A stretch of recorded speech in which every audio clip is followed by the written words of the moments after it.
La profecía más precisa de la historia humana. Durante 40 años he estudiado manuscritos antiguos en las bibliotecas más exclusivas del mundo. He descifrado textos arameos que pocos ojos han visto. He tocado pergaminos que fueron escritos antes del nacimiento de Cristo. Pero nunca, en todas mis décadas de investigación, me he encontrado con algo tan matemáticamente perfecto, tan imposiblemente preciso, como lo que Daniel escribió en el siglo VI a.C. sobre un domingo específico del año 33 de nuestra era. Las matemáticas no mienten, los números no tienen agenda política, y lo que están a punto de descubrir cambiará para siempre la manera en que ven las Sagradas Escrituras. Porque Daniel no solo profetizó la llegada del Mesías, le puso fecha exacta, al día, al año, a la hora. Y esa fecha apunta directamente al Domingo de Ramos. Antes de adentrarnos en estos misterios sagrados, quiero que sepan algo. Oro por cada suscriptor de este canal. Leo sus nombres, veo sus comentarios, y los llevo ante el Altísimo cada mañana. Si aún no se han suscrito, háganlo ahora, únanse a esta familia de buscadores de la verdad. Padre Celestial, abre nuestros ojos para ver la precisión de tu palabra, la matemática divina que revela tu plan perfecto desde antes de la fundación del mundo. Amén. Ahora, permítanme mostrarles lo que descubrí en los manuscritos. En las cuevas de Qumran, entre los rollos del Mar Muerto, se encontraron fragmentos del libro de Daniel que datan del siglo II a.C. Fragmentos 4Q112, 4Q113, 4Q114 y 4Q115. Estos pergaminos, que he tenido el privilegio de examinar personalmente, contienen porciones de Daniel capítulo 9, el mismo capítulo que nos ocupa hoy. La importancia de estos hallazgos trasciende lo arqueológico. Estamos hablando de manuscritos que fueron copiados al menos 150 años antes del nacimiento de Cristo, lo que hace imposible cualquier acusación de interpolación posterior. Daniel 9 existía en forma escrita siglos antes de los eventos que profetiza. El contexto histórico es fundamental. Daniel escribió estas palabras durante el cautiverio babilónico, específicamente en el primer año de Darío el Medo, hacia el 538 a.C. Jerusalén yacía en ruinas. El templo había sido destruido por Nabucodonosor en el 586 a.C. El pueblo de Dios estaba disperso, aparentemente sin esperanza. Era en este momento de desesperación absoluta cuando el ángel Gabriel apareció a Daniel con la profecía más extraordinaria de toda la Escritura. Imaginen por un momento la escena. Daniel está estudiando las profecías de Jeremías sobre los 70 años de cautiverio. Son las 3 de la tarde, la hora del sacrificio vespertino en el templo que ya no existe. Daniel se postra en oración, confesando los pecados de su pueblo, clamando por misericordia, y mientras ora, el aire mismo parece cambiar. Gabriel aparece, no en visión, sino físicamente presente. El texto hebreo usa la palabra muaf, que significa volar rápidamente. Gabriel había volado desde el trono de Dios hasta Babilonia para entregar a Daniel la respuesta más extraordinaria de la historia. 70 semanas están determinadas sobre tu pueblo y sobre tu santa ciudad. Shabuim Shibim Nechtak. En hebreo, Shabuim significa literalmente sietes o septenas. No habla de semanas de días, sino de septenas de años. 70 grupos de 7 años cada uno. 490 años en total. Pero Gabriel no se detiene ahí. Desglosa esta profecía con precisión quirúrgica. Desde la salida de la orden para restaurar y edificar a Jerusalén hasta el Mesías príncipe, habrá 7 semanas y 62 semanas. Hagamos las matemáticas. 7 semanas más 62 semanas son 69 semanas. 69 multiplicado por 7 años da 483 años. Desde el decreto de reconstruir Jerusalén hasta la llegada del Mesías príncipe, 483 años exactos. Aquí necesito compartir algo que ha transformado mi estudio diario de las Escrituras. Cada mañana, antes incluso de abrir mis manuscritos en la universidad, dedico tiempo a profundizar en estas conexiones proféticas y matemáticas que estamos explorando. Tengo una aplicación en mi teléfono que me guía a través de exactamente este tipo de análisis textual y profético que realizamos hoy. No es solo lectura devocional superficial, es inmersión profunda en el texto original, en las conexiones históricas, en la precisión matemática de la palabra de Dios. Ha revolucionado mi práctica académica y espiritual. Dejé el enlace en el comentario fijado para quienes desean ese nivel de profundidad diaria. Pero continuemos, porque la precisión se vuelve aún más extraordinaria. El punto de partida de este cronómetro profético es crucial. Gabriel habla de la salida de la orden para restaurar y edificar a Jerusalén. No se refiere al decreto de Ciro para reconstruir el templo en el 538 a.C., ni al decreto de Darío en el 520 a.C. Se refiere específicamente al decreto de Artajerjes I para reconstruir la ciudad de Jerusalén, sus muros y sus calles. Este decreto está registrado con precisión en Nehemías 2, 1-8. Era el mes de Nisán, en el año 20 del rey Artajerjes. Los historiadores han determinado que Artajerjes I comenzó a reinar en el 465 a.C., lo que sitúa su 20º año en el 445 a.C. Más específicamente, Nehemías 2.1 indica que fue el mes de Nisán, que equivale a marzo-abril en nuestro calendario. La fecha más probable es el 14 de marzo del 445 a.C. Ahora aplicamos la matemática profética. Desde el 14 de marzo del 445 a.C., añadimos 483 años proféticos.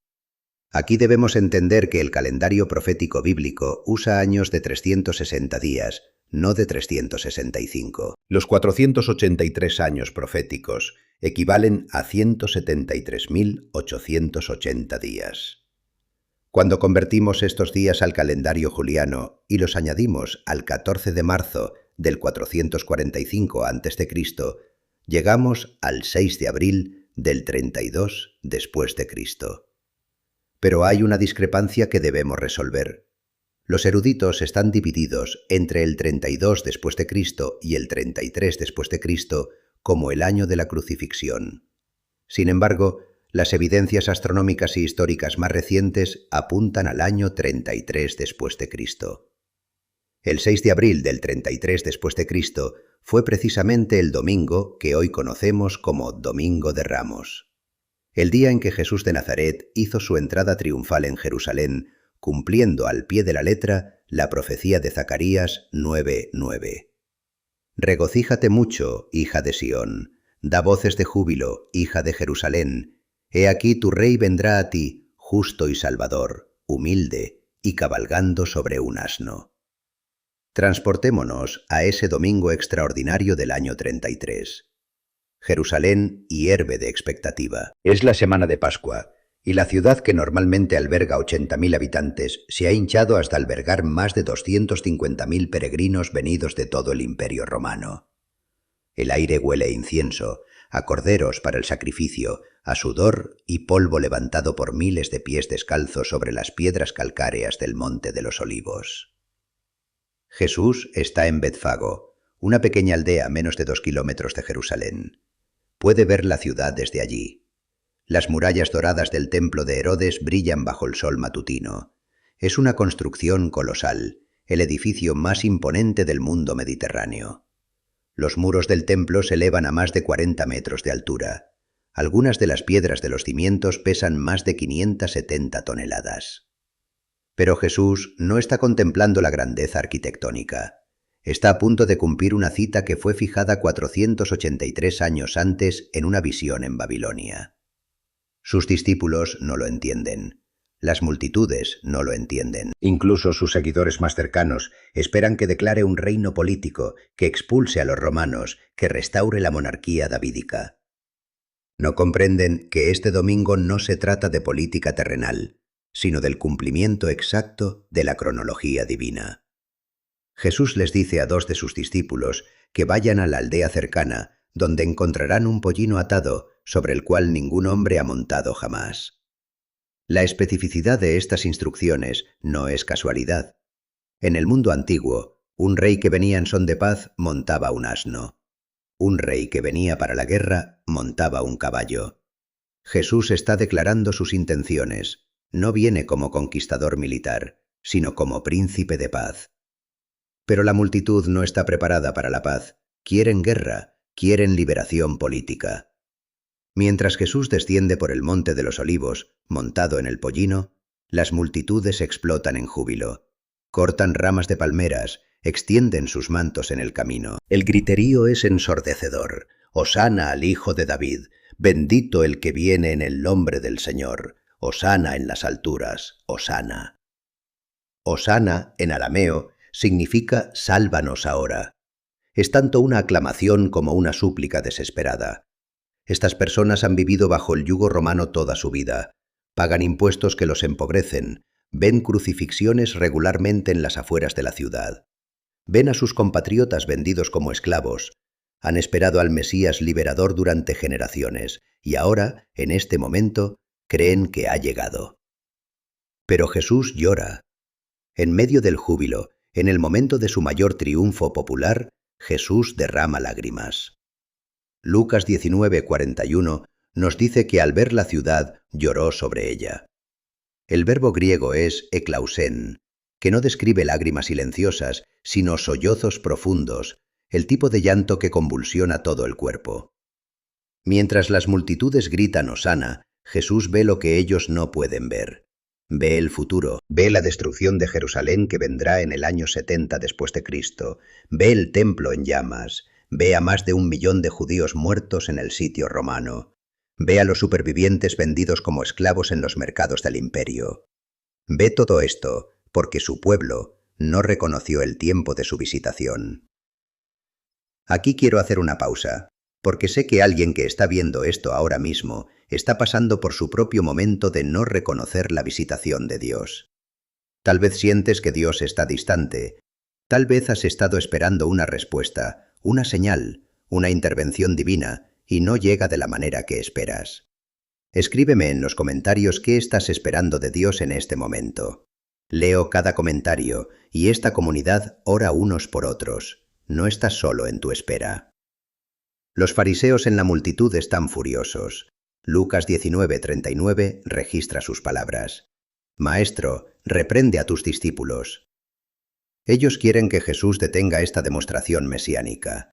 Saben exactamente qué está sucediendo, conocen las profecías, entienden las implicaciones, y eso los aterroriza, porque un Mesías verdadero amenaza su posición, su autoridad, su cómoda colaboración con Roma. Pero Jesús responde con una de las declaraciones más extraordinarias de los evangelios. Os digo que si estos callaran, las piedras clamarían. En griego, que kraxontai taslizos, las piedras gritarían. No es una metáfora poética, es una declaración profética. Este momento es tan crucial en el plan eterno de Dios que si los seres humanos guardaran silencio, la creación inanimada tomaría su lugar para proclamar la llegada del Mesías príncipe. Pero hay algo más profundo aquí. Jesús está citando implícitamente Habacuc 2:11, donde el profeta dice que la piedra clamará desde el muro. En el contexto de Habacuc se refiere al juicio divino. Jesús está advirtiendo que si Jerusalén no reconoce su visitación, las piedras mismas testificarán contra ella cuando venga el juicio. Y exactamente 37 años después, en el año 70 después de Cristo, las piedras del templo fueron derribadas una por las legiones romanas, cumpliendo la profecía de Jesús de que no quedaría piedra sobre piedra. Ahora examinemos la precisión matemática de esta profecía con el rigor que merece. Daniel 9:25 establece el marco temporal. Desde la salida de la palabra para restaurar y edificar a Jerusalén hasta el Mesías príncipe, habrá 7 semanas y 62 semanas. El punto de partida, como hemos establecido, es el decreto de Artajerjes en Nehemías 2:1-8, fechado con precisión en el 445 a.C. El término hebreo para semanas es shabuim, que significa sietes o septenas. En el contexto profético bíblico, estos son 7 de años, no de días. La evidencia de esto es múltiple. Primero, Daniel acababa de estar estudiando la profecía de Jeremías sobre los 70 años de cautiverio, así que su mente estaba enfocada en períodos extendidos de tiempo. Segundo, el contexto de la profecía abarca la reconstrucción de Jerusalén y la llegada del Mesías, eventos que obviamente requerirían más que 70 semanas literales, lo cual serían apenas 490 días, aproximadamente 16 meses. Tercero, la expresión semana de años era común en el judaísmo del Segundo Templo, como vemos en el año sabático cada 7º año y el jubileo cada 49 años. Entonces, 69 semanas de años equivalen a 483 años. Pero debemos ser precisos sobre qué tipo de años. El calendario profético bíblico consistentemente usa años de 360 días. Vemos esto en el diluvio de Génesis, donde 150 días equivalen a 5 meses, lo que da 30 días por mes. Vemos esto en Apocalipsis, donde 42 meses, 1260 días, y tiempo, tiempos y medio tiempo, 3,5 años, son todos equivalentes. Por tanto, 483 años proféticos son 483 por 360, igual 173.880 días. Ahora debemos convertir estos días al calendario solar que usamos. Desde el 14 de marzo del 445 a.C., 1 de Nisán, contamos 173.880 días hacia adelante. Esto nos lleva al 6 de abril del 32 después de Cristo, según algunos cálculos, o al 30 de marzo del 33 después de Cristo, según otros. La discrepancia surge por las diferencias entre el calendario juliano, el gregoriano y los ajustes por años bisiestos. Sin embargo, la evidencia astronómica y histórica más sólida apunta al 33 después de Cristo como el año de la crucifixión. Los cálculos astronómicos muestran que la Pascua en el año 33 cayó en viernes, lo que coincide con los relatos evangélicos de la crucifixión en el día de preparación de la Pascua. Además, el terremoto registrado por Mateo 27:51 encuentra corroboración en evidencia geológica que data del año 33 después de Cristo, según estudios realizados en el Mar Muerto por Jefferson Williams y otros geólogos. Si ubicamos el Domingo de Ramos en el 30 de marzo del 33 después de Cristo, esto cae exactamente al final de las 69 semanas de Daniel. La precisión es extraordinaria. Pero Gabriel añade un detalle más. Después de las 62 semanas se quitará la vida al Mesías, mas no por sí. Daniel 9:26. El Mesías será cortado, karat en hebreo, un término legal que significa ejecutado por crimen capital. Pero será cortado, mas no por sí, allín-lo, que significa y nada para él, o sin culpa propia. Una descripción perfecta de la crucifixión de un inocente. Y esto sucederá después de las 62 semanas, es decir, durante la semana 70, exactamente lo que ocurrió. Jesús fue crucificado el viernes después del Domingo de Ramos, durante esa semana profética final. La semana 70, sin embargo, no se completó inmediatamente. Daniel 9:27 habla de un pacto confirmado por una semana, que será quebrantado a la mitad de la semana. Los teólogos están divididos sobre si esto se refiere enteramente al ministerio de Cristo o incluye eventos futuros. Pero lo que es innegable es la precisión absoluta de las primeras 69 semanas. 483 años después del decreto de Artajerjes, al día exacto, Jesús de Nazaret hizo su entrada triunfal en Jerusalén como el Mesías príncipe. No hay precedente en toda la literatura antigua para este nivel de precisión profética. Las profecías paganas eran deliberadamente ambiguas para permitir múltiples interpretaciones. Las profecías de Delfos estaban diseñadas para ser correctas sin importar el resultado. Pero Daniel ofrece fechas, números exactos, secuencias temporales verificables. Esto es matemática divina, no adivinación humana. Y las implicaciones van más allá de lo académico. Si Dios pudo predecir con precisión matemática la fecha exacta de la primera venida del Mesías, ¿qué nos dice esto sobre su control soberano sobre la historia? ¿Qué nos dice sobre la confiabilidad de sus promesas concernientes a la segunda venida? ¿Qué nos dice sobre su capacidad para cumplir cada profecía, cada promesa, cada palabra que ha pronunciado. Los enemigos del cristianismo han tratado durante siglos de desacreditar la profecía de las 70 semanas.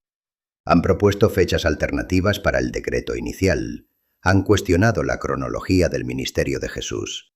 Han argumentado que el libro de Daniel fue escrito después de los eventos que profetiza. Pero los manuscritos de Qumrán han silenciado estos argumentos. Tenemos copias de Daniel que datan definitivamente del período precristiano. Tenemos evidencia arqueológica del decreto de Artajerjes. Tenemos confirmación astronómica del año de la crucifixión. La profecía de Daniel no es solo correcta, es imposiblemente correcta. Es más precisa que cualquier cronología secular del período. Es más exacta que las fechas que los propios historiadores romanos dieron para estos eventos. Incluso historiadores hostiles al cristianismo han reconocido la naturaleza extraordinaria de esta profecía. Tácito, el historiador romano que despreciaba a los cristianos, confirma la crucifixión de Cristo bajo Poncio Pilato. Josefo, el historiador judío que nunca se convirtió al cristianismo, registra tanto el ministerio como la muerte de Jesús en el período que Daniel había predicho. El papiro mágico de París, un documento de hechicería egipcio del siglo IV, invoca el nombre de Jesús, el Dios de los hebreos, como una fuente de poder sobrenatural, confirmando que incluso los magos paganos reconocían algo único en este judío que fue ejecutado precisamente cuando Daniel había predicho que llegaría el Mesías. Esto es lo que llamo testimonio de enemigos. Cuando aquellos que se oponen a tu mensaje confirman involuntariamente tus afirmaciones, su testimonio tiene un peso especial.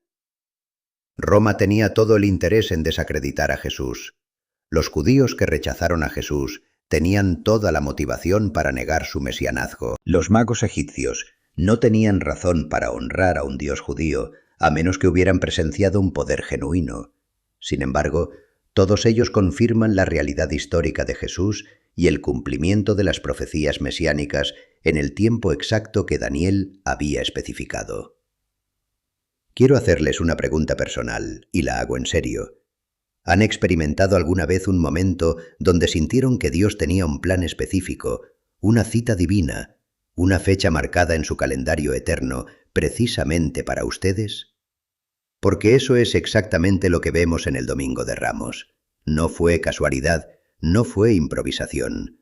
Fue una cita que había sido fijada en la mente de Dios desde antes de la fundación del mundo y anunciada a Daniel con precisión matemática 483 años antes. Antes de que cierren este vídeo, necesito decirles algo crucial. Todo lo que hemos explorado hoy, esta precisión profética, esta matemática divina, estas conexiones extraordinarias entre la profecía antigua y el cumplimiento histórico, esto no puede quedarse como un vídeo que vieron una vez. Necesita convertirse en parte de su caminar diario con Dios. Por eso dejé algo en el comentario fijado. La herramienta que mencioné antes, la que uso cada mañana antes de comenzar mis investigaciones, toma exactamente este tipo de análisis profético y textual y lo convierte en un encuentro diario con el Señor. No una vez por semana, no cuando se acuerden, todos los días. Durante 30 años de investigación académica, he descubierto que la diferencia entre conocer estas verdades intelectualmente y vivirlas espiritualmente es la disciplina del encuentro diario. Vayan al comentario fijado ahora mismo, no lo dejen para después. Si este mensaje cambió la manera en que ven las Escrituras, suscríbanse. Profundizo a este nivel cada semana. Y una cosa más, ahora mismo, mientras sienten el impacto de esta revelación, piensen en una persona, solo una. Alguien que está cuestionando la veracidad de la Biblia, alguien que piensa que las profecías son vagas y manipulables, alguien que necesita ver que el Dios de la Biblia conoce el final desde el principio. Envíenle este vídeo, esta noche. Podrían cambiar su vida para siempre. Podrían ser la respuesta a una oración que hicieron la noche pasada. En el año 445 a.C., Dios marcó una fecha en su calendario eterno. El 6 de abril del año 33, su Hijo haría su entrada triunfal en Jerusalén. 483 años exactos después, al día preciso. Porque cuando Dios hace una promesa, las matemáticas del universo se alinean para cumplirla.